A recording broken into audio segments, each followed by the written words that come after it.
और इस वक्त तेलंगाना असम्बली के जमासाल नौ मुंतखब MLA जनाब भाई माजिद हुसैन साहब, डाइस पे तशरीफ फरमा मुखिया जनाब इंतखाब साहब, जनाब मुखिया अहमद बंकू साहब, जनाब भाई मुखिया लाल मोहम्मद खान साहब, पार्टी के सभी जिम्मेदार साथियों और यहाँ पर मौजूद पार्टी के कारकुनों की एक लंबी फहरिस्त जिनको पढ़ना मेरे लिए वाजिब हो गया है, वो तमाम तर साथियों, पार्टी के पश्चिमी क्षेत्र के अध्यक्ष जनाब भाई मुजफ्फर साहब, भाई सरपंच जैनुल साहब, नुजहत साहिबा, सदर बेगम, अबसार साहब, सोहेब बाबू, तारिक साहब, मनव्वर बाबू, डॉक्टर सऊद साहब, शाहजहां साहब, रिजवान साहब, सद्दाम साहब, इंजीनियर आजम साहब, फैयाज बाबू, इमरान साहब, सरपंच जकी अहमद साहब, मोइनुद्दीन साहब, मुफ्ती बाबुद्दीन साहब, मुस्फिक साहब, मुकर्रम साहब, सरफराज साहब, सरपंच जमील साहब, मुन्ना मुश्ताक साहब, नौमान बाबू, नईम साहब, अख्तर साहब, मजदूर संघ के अध्यक्ष इश्तियाक बाबू और पटना से तशरीफ फरमा जनाब भाई फारूक रजा साहब, सोनू बाबू और दिगर मुख्तलिफ मकामात से आए हुए हमारे सभी मेहमान, ये वक्त किसी तवील गुफ्तगू का नहीं है। हम और आप इस वक्त नए अज़्म और इरादे के साथ पार्लियामेंट्री इलेक्शन 2024 के बारे में फैसला करने के लिए बैठे हैं। इस वक्त मुल्क के जो हालात हैं उससे आप बखूबी वाकिफ हैं और मैंने अक्सर कहा है और बार बार कहता हूं कि जिस मुल्क में हम और आप रहते हैं, इस मुल्क का राजा रानी के आगोश से नहीं बल्कि अवाम के वोट से चुना जाता है। ऐसी सूरत हाल में बड़ी तफसीली गुफ्तगू अभी जनाब डॉक्टर अबू साहिब साहब ने भी की है। मैं इस वक्त आपसे ये कहने के लिए आया हूं कि मुझे आपने अपना MLA बनाकर मुझ पर बड़ा एहसान किया है। मैं 2014 से इस इलाके का दौरा कर रहा हूं। लोग कह रहे थे कि लोग खानदानी कांग्रेसी हैं, लेकिन मुझे उस वक्त ये भरम टूट गया कि नहीं, ये बुत बड़ा कमजोर है, इसको तोड़ा जा सकता है। आज हयात से नहीं है वो बुजुर्ग हाजी इजहारुल हक साहब जो अबसार साहब के वालिद हैं, उसने कहा बेटा कांग्रेस मुसलमानों की कोई खानदानी पार्टी नहीं, मजबूरी की पार्टी है। तुम कोशिश करो, इंशाअल्लाह ये बुत जो उनके लोगों के दिल में बैठा है जरूर एक दिन निकाला जाएगा। और आज मैं देख रहा हूं कि वह बात सच नजर आती है। मेरे भाइयों, 2014 के इलेक्शन में भी मुझे इलेक्शन छोड़ देने के बावजूद भी आपने वोट दिया। 2019 में तकरीबन अमोर बैसा के भाइयों ने मुझे 52,000 वोट दिए और मुझे यकीन नहीं था, मैं इलेक्शन लड़ना नहीं चाह रहा था। कोचा दामन में अपनी जगह पर सीट का ऐलान कर दिया था। सितंबर की 11वीं तारीख में 2020 के जब मैं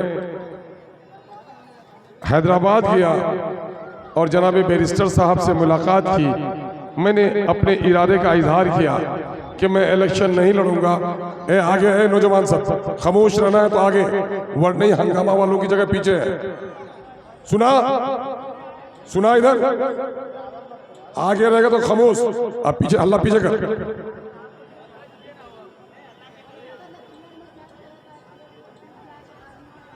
बदतमीज सर, चुप नहीं होता।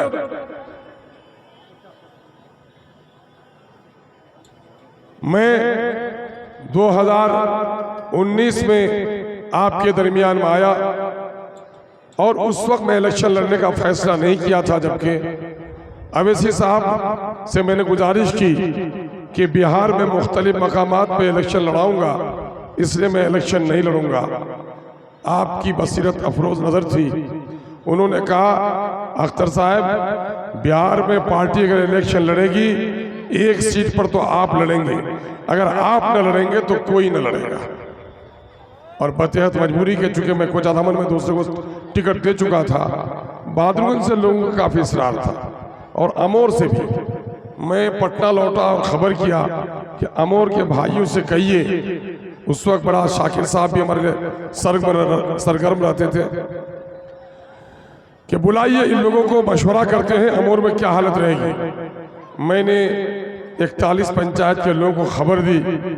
अल्हम्दुलिल्लाह तकरीबन 1,500 से 2,000 लोग मेरे घर पर पहुंच गए और लोगों ने ये यकीन दिलाया कि आप नॉमिनेशन कीजिए, इलेक्शन हम लोग लड़ेंगे। मुझे यकीन नहीं हो रहा था कि 52,000 वोट लाया हूँ, लोग मुझे जिताएंगे। जब मैं कुलिया बस्तियों में आया तो खाट पे लेटे हुए बूढ़ों को, मस्जिद में मुलाकात हुई बूढ़ों से, और मैंने जब अपनी फरियाद रखी तो कहा यह जाता था कि बूढ़े लोग कांग्रेसी हैं, लेकिन अल्हम्दुलिल्लाह उस वक्त मुझे बड़ी तक़वीत मिली जब इन लोगों ने कहा कि जाओ अपने सुरजापुरियों को संभालो, हम कुलिया लोगों ने तुम्हारे बारे में एक तरफा तौर पर फैसला कर लिया है। और अल्लाह का शुक्र है, अल्लाह का शुक्र है, जैसा इन बुजुर्गों ने कहा ऐसा ही हुआ। मेरे भाइयों, मैंने गौर किया कि अमोर बैसा की बदहाली की वजह क्या है। मैं इस मकाम पे पहुंचा, एक लफ्ज अरबी में है असबियत। असबियत कहते हैं वसूल व ज़ाब्ते को छोड़कर किसी का साथ देना। एक असबियत यहाँ थी, कोई कुलैया था, कोई सुरजापुरी था, अमोर का बाशिंदा था, अमोर के बारे में फिक्र नहीं थी, जात के बारे में इन नेताओं ने लोगों को गुमराह कर रखा था।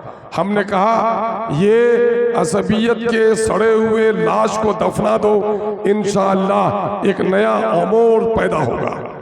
और आज अल्लाह का शुक्र है, पहले पूरब का एमएलए पूरब रहता था, पश्चिम नहीं आता था, पश्चिम का एमएलए पूरब नहीं जाता था। अख्तरुल ईमान आपका खादिम है जिसने पूरब और पश्चिम की दूरियों को समेट कर रख दिया है। नतीजा ये है कि आज जितना मैं सिरसी को जानता हूँ उतना रामनगर को भी जानता हूँ, जितना मैं टीयर पारा को जानता हूँ उतना ही आधान बकड़ा से लेकर मैं बौलान और अनगढ़ को भी जानता हूँ। सब जगह के मसाइल का मैंने बगौर मुताला किया।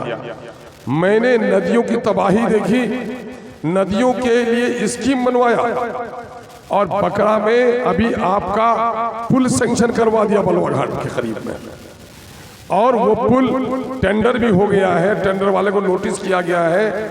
आपका सोनापुर की पुल की वजह से, सोनापुर का जो पुल था उसको भी 16 करोड़ में सैंक्शन करवा दिया है। इंशाअल्लाह इलेक्शन के बाद काम होगा। आप लोग गवाह होंगे, आप लोग गवाह होंगे कि सादीपुर से लेकर पलसा तक आपके अमोर में ये नदी बहती है। जितना तमाशा और कटाव करती है, गिरिया में मास्टर अब्दुल्ला साहब का घर के पास जाके देख लीजिए कि मैंने रसेली हो, बनगामा हो, इन जगहों पर जितना काम मैंने करवाया, आज से पहले किसी एमएलए ने भी झांकने का काम नहीं किया था। मुझे खुशी हो रही है आपकी खिदमत करते हुए, क्योंकि आपने मुझे बड़ी इज्जत दी है। इसी सरजमीन पर आपका एक बड़ा हॉस्पिटल हम लोगों ने सैंक्शन करवा दिया है। अभी भाई जनाब सरोवर साहब के पंचायत में भी हॉस्पिटल बनकर तैयार हो। मैं आपके अमोर की बेहतरी के लिए काम कर रहा हूँ। अमोर हाई स्कूल में नए बिल्डिंग सैंक्शन हो गए हैं। अमोर की तकदीर और तस्वीर बदले, इसके लिए मैं रातों दिन एक कर रहा हूँ। जो लोग मंत्री बन गए और महानंदा में पुल बनाने की बात होती थी तो बोलता था कि सरकार लिए तेला पैसा छेमिया, लेकिन अख्तरुल ईमान ने असेंबली में पहुंचकर कहा मेरे लोगों से टैक्स लेते हो, पटना को सजाते हो, नालंदा को दुल्हन की तरह संवार रहे हो। हम सीमांचल के लोग हैं, 5 किलोमीटर की दूरी 50 किलोमीटर पर तय करते हैं। हम गुलाम नहीं है, हम हिस्सेदार हैं। और जानते कैसी लड़ाई हमने लड़ी? लड़ाई लड़ी कि बाजू पकड़कर मार्शल के जैसे मुझे आउट कराया गया। मुझे खुशी हुई कि मैं अपनी कौम के लिए लड़ाई लड़ रहा हूँ। मुझे खुशी होगी मेरे जिस्म का खून बह जाए और मेरी कौम को भलाई पहुँच जाए। और नतीजा ये हुआ कि आज मस्तान साहब के लिए भी मैं किशनगंज नजदीक कर दिया। मैं समझा बूढ़ा आदमी कश्ती पर पार होते हुए दिक्कत होती है, सड़क पर जाता तो धक्के खाता है। मैंने घरचे उसने मेरे रास्ते में कुएं खोदे हैं, मैंने उसके लिए सड़क हमवार कर दी। मारंदा में 200 करोड़ का पुल बना दिया और गेरिया रसैली पथ, गेरिया रसैली होते हुए कस्बा तक जाने वाली पथ 3 सैंक्शन पुल 5 साल 7 साल से रुके हुए थे। मैंने कहा सबा जफर साहब मेरे से दुश्मनी करो आप, अपना तो काम है जलाते चलो चिराग, रास्ते में चाहे दोस्त चाहे दुश्मन का घर मिले। और आज उसको भी मैंने 2 पुल स्टार्ट जाना आना शुरू हो गया है और बम्माधार का पुल भी अनकरीब शुरू हो जाएगा। मैं अमोर वैसा की तकदीर बदले, तस्वीर बदले, इसके लिए लगातार कोशिश कर रहा हूँ। रहरिया ढट्टा को लेकर बड़ी परेशानी है, कुछ लोग राजनीति कर रहे हैं। चूंकि ये कौन लोग हैं पहचानिए इनको, ये लोग कुछ कांग्रेसी लोग हैं जो लोग ये समझते हैं कि पूरे अधांग में तो वोट अख्तरुल ईमान का है, तो ये वोट हमको तो देगा नहीं। एक साजिश कर रहे हैं। सड़क 1 किलोमीटर सड़क 3.5 करोड़ उसका तय कर दिया। ऊपर इंक्वायरी हो गई ढट्टा रहरिया वाला सड़क, जिसको लेके बहुत हंगामा कर रहे हैं लोग, और उसको फिर ऊपर से इंक्वायरी हो गई, वो भी उसमें कटौती हुई है। 1 किलोमीटर सड़क 1 करोड़ में बनती है, लेकिन कुछ लोग ठेकेदारी की लालच में इंजीनियर को लालच देकर कुछ एस्टीमेट बढ़वा लिया, जिसकी वजह से काम रुका हुआ है। लेकिन अभी मैंने डीएम को कहा है कि साहब वो लोग इलेक्शन बाइकआउट करेंगे, किसको वोट देंगे उनकी आज़ादी है, लेकिन जनता की सुविधाओं के लिए ये मामला तय होना चाहिए। शायद के सड़क के मरम्मती का काम भी शुरू हो गया है, हुआ है ना। मैं लगातार, मैं उन बेखबरों में नहीं हूँ, मैं आपके एहसान तले दबा हुआ हूँ। मेरे भाइयों, मैं इस एहसान का बदला चुका पाऊंगा, मेरी नस्लें भी नहीं चुका सकती। आपसे मैं गुजारिश करने आया हूँ कि इस वक्त मुल्क बड़े अजीबो गरीब हालात से दो चार है। मुबारकबाद दीजिए एक शख्स को, जनाबे बैरिस्टर असदुद्दीन अवैसी को। मोइन साहब मर गए तो अपने बेटे को टिकट दे दिया था, लेकिन यहाँ बैरिस्टर असदुद्दीन अवैसी साहब के न बेटे को इलेक्शन लड़ना है, न भतीजे को इलेक्शन लड़ना है, न उनको सड़कें ठेकेदारी करवानी है। एक शख्स दिल में मिल्लत का दर्द से मामूर, एक ऐसा शख्स जो इस मुल्क में कमजोर तबकात के इंसाफ के लिए लड़ता है, 2000 किलोमीटर दूर आकर, जहाँ हैदराबाद की गलियों में धूल नहीं होती है और सीमांचल में धूल के सिवा कहीं सुकून नहीं है, ये गलियों में फिर रहा है। इस मजनू को पहचानो, ये साहबे जुनू कौन है। इसको एक दर्द सताता है, वो आपसे मजबूत रिश्ता है, आपके ईमान का रिश्ता, आपसे मिल्लत का रिश्ता, इस मुल्क में होने की वजह से आपके हम वतन होने का रिश्ता।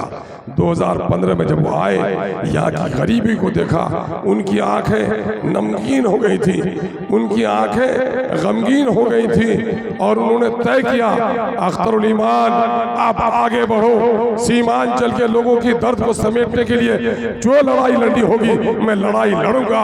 आज मैं मुबारकबाद देता हूँ बैरिस्टर असदुद्दीन अवैसी साहब कि बैरिस्टर असदुद्दीन अवैसी साहब ने न सिर्फ पार्लियामेंट में सीमांचल का तज़किरा किया, बल्कि सीमांचल को दफा 371 के तहत स्पेशल ग्रांट मिले, स्पेशल रीजन तैयार हो जाए, उसके लिए आवाज़ उठाई।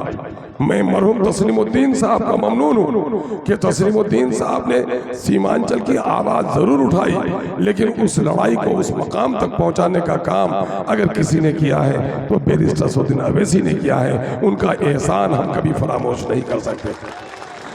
मेरे भाइयों, इस वक्त 3 पार्टियां तज़किरे के तौर पर आपके दरमियान में आई है। एक कांग्रेस है जो उसका MP है, एक जदयू नहीं बल्कि भाजपा है, मोदी का मुजाहिद है और कांग्रेस के जावेद है, और आपके दरमियान से इस वक्त अख्तरुल ईमान खड़ा है। 2014 में और 19 में कोचाधामन का विधायक और साबिक विधायक इलेक्शन लड़ने आया था अख्तरुल ईमान, लेकिन अमोर बैसा के लोगों इस वक्त अमोर बैसा का MLA अख्तरुल ईमान इलेक्शन लड़ रहा है।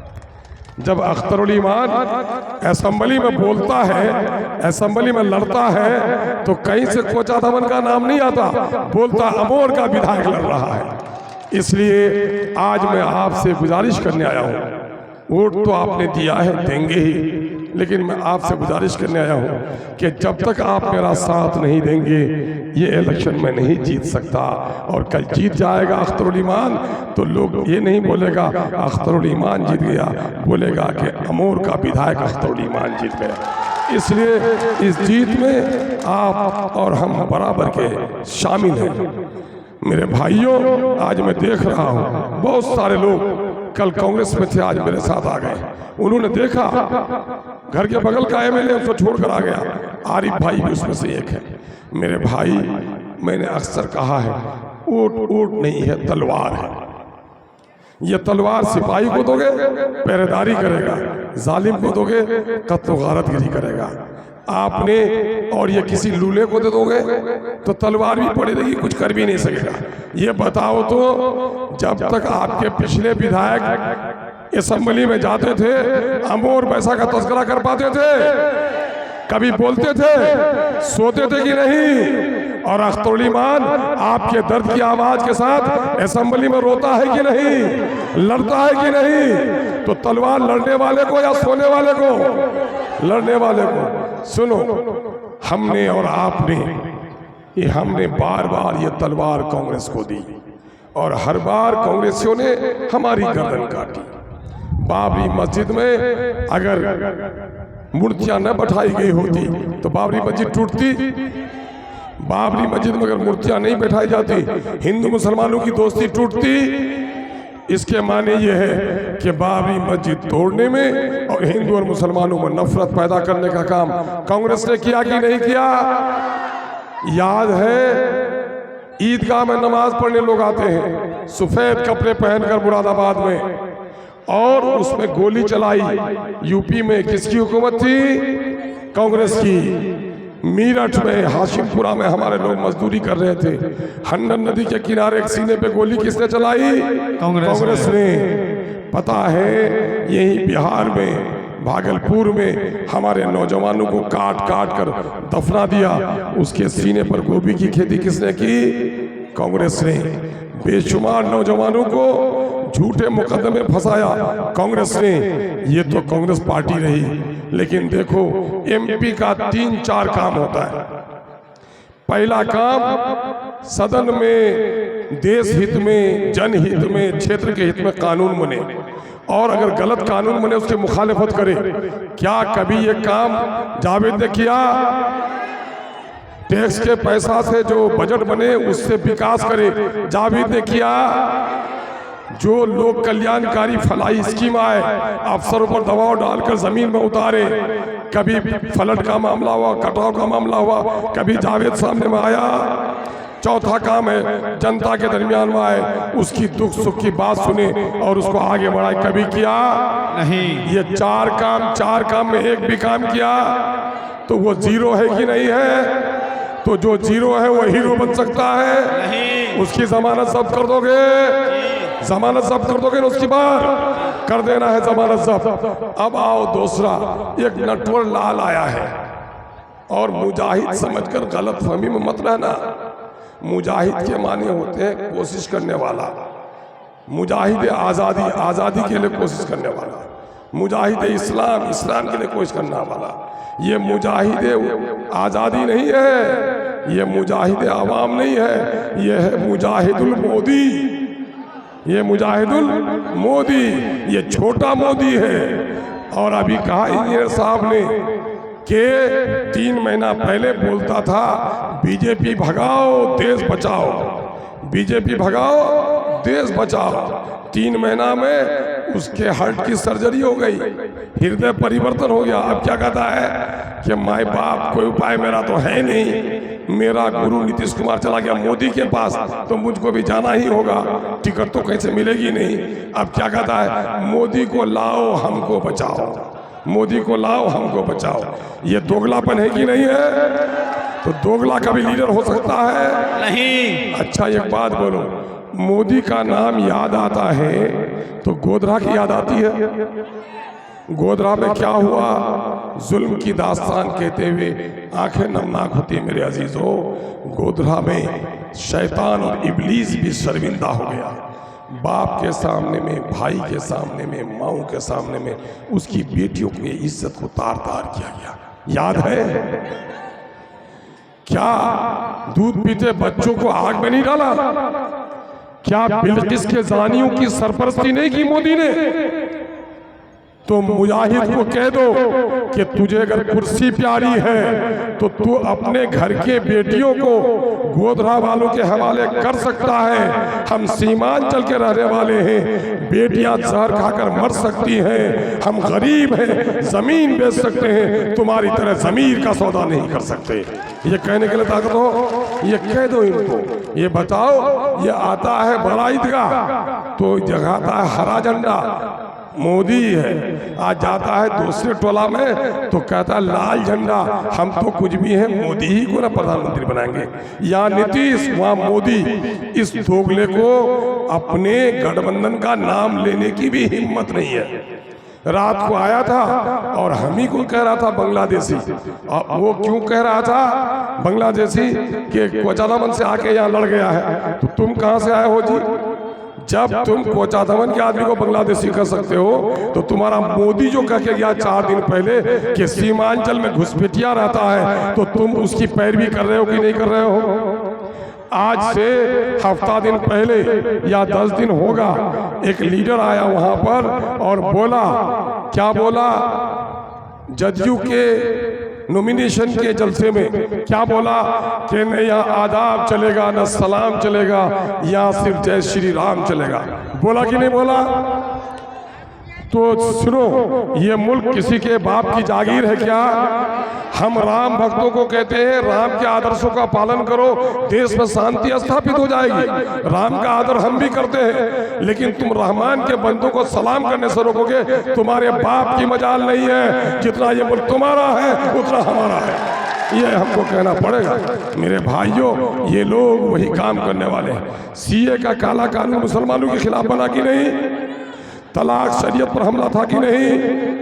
370 मुसलमानों के खिलाफ की नहीं? सब पे मोदी का साथ नीतीश ने दिया है। जो हमारा मस्जिद का दुश्मन वो हमारा दुश्मन है कि नहीं है? जो गोधरा में हमारी माओ बहनों की इज्जत टूटी वो हमारा दुश्मन है कि नहीं है? मेरे दुश्मन का जो साथ दे उस दुश्मन को वोट दोगे? नहीं दोगे। तो चलो ये तीनों चैप्टर समाप्त हो, दोनों चैप्टर समाप्त हो गया। कांग्रेस की जमानत जब्त करोगे, जदयू को, मोदी को वोट नहीं दोगे। लेकिन कुछ सब आदमी है यहाँ भी तो चाटो कि पहले तो हम लोग जदयू में आ गए थे ना भाई, अभी ना भाजपा में चला गया। एक तो खालिद नाम से एमएलसी है, खालिद साहब एमएलसी, वो बेचारे की जमीन उमीन कहीं है नहीं, वो मालिश उलिश खुशामत करके अपना एक मेंबर बन जाता है। मदरसे के टीचरों को कहता है कि देखिए मोदी क्या कोई मामला फंस गया तो मुजाहिद ना काम करेगा। मैं कहता हूँ ऐ बेगैरत, तू अपना ज़मीर बेच ले। मोहम्मदी जमात को, अबू लहबी जमात की कभी दावत देने की तू शरारत न कर, वरना तेरी औकात को बता देंगे। यहाँ पर लोगों समझ नहीं आती उनको, अपना ज़मीर बेचे हो, दूसरों को वर्गला रहे हो। कहते हो कि नीतीश ने तनख्वाह दे दी, नीतीश ने टीचर बहाल कर दिया, नीतीश ने मदरसा को पैसा दिया, नीतीश ने अपने पिता के घर से दिया। ये आज 20 साल से हमारा बच्चा प्राइमरी स्कूल में हाई स्कूल पास करता है, टीचर बहाल नहीं किया। मुजरिम कौन? नीतीश है कि नहीं? तो रिलीफ का एक बोरा मूढ़ी ला के दिया, ताली बजाते हो, अब पूरा घर जलाते हो तो गाली नहीं दोगे? 20 साल तक जिस नीतीश ने हमारे बच्चों को चाइल्ड पर रखा है, उसकी शरारत को हम पहचान चुके हैं, उसकी हिमायत कभी नहीं की जा सकती है। कुछ सब बोलता है कि हम लोग पहले आ गए थे जदयू में, तो मैंने कहा रे भाई, दुकानदार से रिश्ता अच्छा है। दुकानदार घटिया सामान बेचे तो उसको दुकान बदलोगे कि नहीं बदलोगे? बदलेंगे। अगर ये कसाई बकरा जब करता था, अब बकरा छोड़ के अब वो कहता कि नहीं काला जानवर हम काटेंगे, बकरा नहीं काटेंगे, तो कसाई का दुकान बदलोगे कि वैसे खरीदोगे? दो चार तो है इधर बोलता दुकानदार कुछ भी काटे, हमको जानवर से कोई लेना था नहीं, दुकानदार से हमको दोस्ती है, हम काला जानवर ही खरीद के लाएंगे। तो ऐसे हराम और हलाल की पहचान न करने वालों को उनके हाल पर छोड़ दो। अच्छा, मुझको जिता के एमपी बनाना चाहते हो ना आप? जी, एमपी बनाना चाहते हो? लेकिन एमपी तो मैं जब तक रहूँगा आपका काम होगा, लेकिन उसके बाद भी तो मेरे नस्लों को एक एजाज़ मिलेगा कि इनका बाप जाकर वहाँ एमएलए बन गया था, मेरे बच्चों पर भी तो आपका एहसान होगा ना। वो एहसान का बदला कैसे चुकेगा? इसलिए मैं आपको कह रहा हूँ, अख्तरुल ईमान को अगर आपने एहसान करके इनके नस्लों पर एहसान किया है तो मैं भी आज उस जगह पे खड़ा हूँ। आपने मुझे जिताया तो आपके नस्लों का फ़ायदा होगा। क्या होगा फ़ायदा? ये चारों एमएलए भाग गए। नीतीश जी ने मुझे मंत्री बनने के लिए कहा, मैंने कहा मंत्री नहीं बनूंगा। कहा पार्टी छोड़िए और मंत्री बन जाइए। मैंने कहा नहीं, मैं मंत्री नहीं बनूंगा, अपनी पार्टी को लेकर आगे बढ़ूंगा। दूसरा मामला ये है कि कांग्रेस वालों ने 2019 में भी अब की बार भी मुझे टिकट देना चाहा। मैंने कहा मैं आपका टिकट नहीं दे सकता। आखिर ये बताओ, आदमी मंत्री बनने के लिए मालिश करता है। सबा जफर साहब भाजपा में चले गए। मैंने कहा आपके अब्बा इतने नेक, भाजपा में आप गए, आपके अब्बा जान को बड़ी तकलीफ होती होगी, वो मंत्री बनने के लिए कहाँ चले गए। लेकिन अख्तरुल ईमान को देखो, सबा जफर के मुकाबले में माली एतबार से मैं बहुत कमज़ोर हूँ, लेकिन ईमानी एतबार से अल्लाह ने इतनी तवानाई दी है कि मंत्री का ओहदा भी मेरे कदम को न डगमगा सका। कुछ वसूलों का नशा था, कुछ मुकद्दस ख्वाब थे, यही भी ज़माना शहादत के असबाब थे। और मैंने क्या किया? मैंने ये कहा कि मैं एमएलए एमपी मिनिस्टर बन जाऊंगा, अपना तो भला कर दूंगा, अपनी कौम, अपनी मिल्लत, अपने इलाके का भला न कर सकूंगा। वो भलाई क्या है मैं आपसे पूछता हूँ। ये बोलो, बिहार में यादव का लीडर कौन? बोलो, लालू यादव। अरे बोलो जो आता है। लालू यादव। पासवान का लीडर कौन? चिराग पासवान। अच्छा, कोयरी कुर्मी का लीडर कौन? नीतीश कुमार। मल्लाह का लीडर कौन? सहनी। अच्छा एक बात बोलो, सबका लीडर है ना? अगर अवैसी साहब को हैदराबाद में हम लोग रहने दें और मैं भी उसकी पार्टी में न रहूं तो बोलो आपका लीडर कौन? ये जुमला कोई नहीं है, दिल को तकलीफ पहुंचाता है। अगर तकलीफ पहुंचाता है तो सुन लो, सर न हो अगर जिस्म में तो वो लाश है। जिस कौम का कोई सरदार नहीं वो गांव बर्बाद है, और जिस जमात का कोई लीडर नहीं वो भी मानिंदे लाश है। अब हम लाश बन के नहीं रहना चाहते। उसका नतीजा है अपनी लीडरी नहीं होने के नतीजे में जिस दिल्ली में लाल किला पर परिंदा उड़ने से घबराता था, आज वहां पर हमारे नमाजी को लात से मारा जा रहा है। जब से मोदी आया है ये खौफ तारी है, कहीं दारियां नोची जा रही है, टोपियां उछाली जा रही हैं, बेटियों के हिजाब फाड़े जा रहे हैं, कब्रिस्तानों पे कब्जा हो रहा है, मस्जिदों के मिंबर और मेहराब तोड़े जा रहे हैं। हद ये है कि नमाजी को लाश से मारा जा रहा है। ये क्यों? इस सियासी बेवजनी का नतीजा। अख्तरुल ईमान एमपी नहीं, आपको क़यादत देने के लिए आया है। बिरसा असदुद्दीन अवैसी का बाजू पकड़कर अपनी कौम को उठाने के लिए आया है। क्या आप इसके लिए तैयार हैं? तो सुन लो, इन खूनी हथेलियों को छोड़ दो और तीर का निशान हकीकत में तीर नहीं है। तीर को तीर समझना भूल है, हकीकत में यह नरेंद्र मोदी का फूल है। अब इसको समझ चुका है सीमांचल का नौजवान, इसलिए हर कोई अब ये कहता है फूल नफरत का चमन में अपने खिलने नहीं देंगे। तीर को तीर समझना भूल है, हकीकत में फूल है। तो क्या कह रहे हैं नौजवान कि फूल नफरत का अपने चमन में खिलने नहीं देंगे।